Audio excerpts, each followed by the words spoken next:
Number the Stars, Chapter 14. On the Dark Path. Only now, entering the woods on the footpath, did Anne-Marie realize how cold the dawn was. She had watched and helped earlier as the others donned sweaters, jackets, and coats, and she had peered into the night, following them with her eyes as they moved silently off, bulky in their garments, blankets in their arms. But she wore only a light sweater over her cotton dress. Though the October day later would be warmed by sunlight, now it was gray, chilly, and damp. She shivered. The path curved ahead, and she could no longer look behind her and see the clearing with the farmhouse outlined against the pale sky and the lightening meadow beyond. Now there were only the dark woods ahead. Underfoot, the path, latticed with thick roots hidden under the fallen leaves, was invisible. She felt her way with her feet, trying not to stumble. The handle of the straw basket scratched her arm through her sweater. She shifted it and tried to run. She thought of a story she had often told to Kirsty as they cuddled in bed at night. Once upon a time there was a little girl, she told herself silently, who had a beautiful red cloak. Her mother had made it for her. She wore it so often that everyone called her Little Red Riding Hood. Kirsty would always interrupt there. "Why was it called a Red Riding Hood?" Kirsty would ask. "Why didn't they just call her Little Red Cloak?" Well, it had a hood that covered her head. She had beautiful curls, like you, Kirsty. Maybe someday Mama will make you a coat with a hood to cover your curls and keep you warm. But why? Kirsty would ask. Was it a riding hood? Was she riding a horse? Maybe she had a horse that she rode sometimes, but not in this story. Now stop interrupting every minute. Anne-Marie smiled, feeling her way through the dark, remembering how Kirsty always interrupted stories to ask questions. Often she just wanted to make the story last longer. The story continued. One day the little girl's mother said, "I want you to take a basket of food to your grandmother. She is sick in bed. Come, let me tie your red cloak."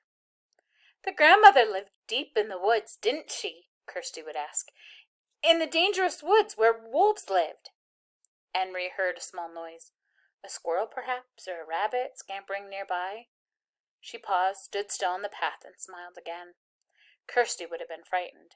She would have grabbed Anne-Marie's hand and said, "A wolf!" But Anne-Marie knew that these woods were not like the woods in the story. There were no wolves, or bears, or tigers, none of the beasts that populated Kirsty's vivid imagination. She hurried on. Still, they were very dark, these woods. Anne-Marie had never followed this path in the dark before. She had told her mother she would run, and she tried. Here the path turned. She knew the turning well, though it seemed different in the dark.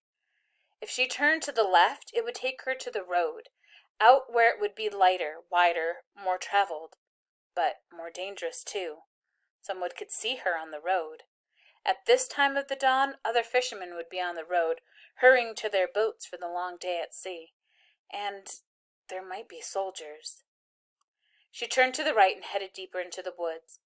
It was why Mama and Peter had needed to guide those who were strangers here, the Rosens and the others. A wrong turn would have taken them into danger. So Little Red Riding Hood carried the basket of food and hurried along through the woods. It was a lovely morning, and birds were singing. Little Red Riding Hood sang too as she walked. Sometimes she changed that part of the story, telling it to Kirsty. Sometimes it was raining or even snowing in the woods. Sometimes it was evening with long, frightening shadows, so that Kirsty, listening, would snuggle closer and wrap her arms around Anne-Marie. But now, telling it to herself, she wanted sunlight and bird song. Here the path widened and flattened. It was the place where the woods opened on one side and the path curved beside a meadow at the edge of the sea. Here she could run, and she did. Here in daylight there would be cows in the meadow, and on summer afternoons Anne-Marie would always stop by the fence and hold out handfuls of grass, which the curious cows could take with their rough tongues. Here, her mother had told her, Mama would always stop too as a child, walking to school. Her dog Trofast would wiggle under the fence and run about in the meadow barking excitedly. trying to chase the cows, who always ignored him. The meadow was empty now, and colorless in the half-light. She could hear the churning sea beyond, and see the wash of daylight to the east over Sweden. She ran as fast as she could, searching with her eyes for the place ahead where the path would re-enter the woods in its final segment, which led to town. Here, the bushes were overgrown, and it was difficult to see the path here. But she found the entrance beside the high blueberry bushes. How often she had stopped here in late summer to pick a handful of the sweet berries. Her hands and mouth would be blue afterward. Mamma always laughed when she came home. Now it was dark again, as the trees and bushes closed around her, and she had to move more slowly, though she still tried to run. Anne-Marie thought of Mamma, her ankle so swollen and her face so pained. She hoped Mamma had called the doctor by now. The local doctor was an old man, brusque and businesslike, though with kind eyes. He had come to the farmhouse several times during the summers of the past, his battered car noisy on the dirt road. He had come once when Kirsty, a tiny baby then, had been sick and wailing with an earache. He had come when Lise had spilled hot grease cooking breakfast and burned her hand. Anne-Marie turned again as the path divided once more.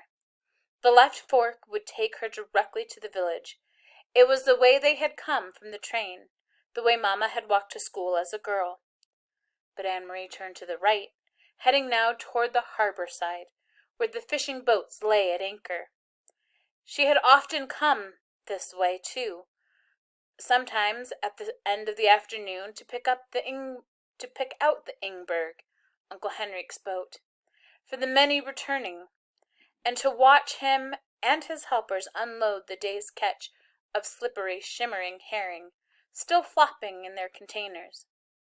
Even now, with the boats in the harbor ahead, empty of fish, preparing to leave for the day's fishing, she could smell the oily, salty scent of herring, which always remained in the air here. It wasn't far now. It was getting lighter. She ran almost as fast as she had run at school in the Friday foot races. Almost as fast as she had run down the Copenhagen sidewalk on the day that the soldier had stopped her with a call of "Halt!" Anne-Marie continued the story in her head. Suddenly, as Little Red Riding Hood walked through the woods, she heard a noise. She heard a rustling in the bushes. "A wolf!" Kirsty would always say, shivering with fearful delight. "I know it's going to be a wolf!" Anne-Marie always tried to prolong this part, to build up the suspense, to tantalize her sister. She didn't know what it was. She stopped on the path and listened. Something was following her in the bushes. Little Red Riding Hood was very, very, very frightened. She would stop, would stay silent for a moment, and beside her in the bed she could feel Kirsty holding her breath. Then Anne-Marie would go on in a low, dreadful voice. She heard a growl. Anne-Marie stopped suddenly and stood still on the path. There was a turn immediately ahead. Beyond it she knew, as soon as she rounded the turn, she would see the landscape open to the sea.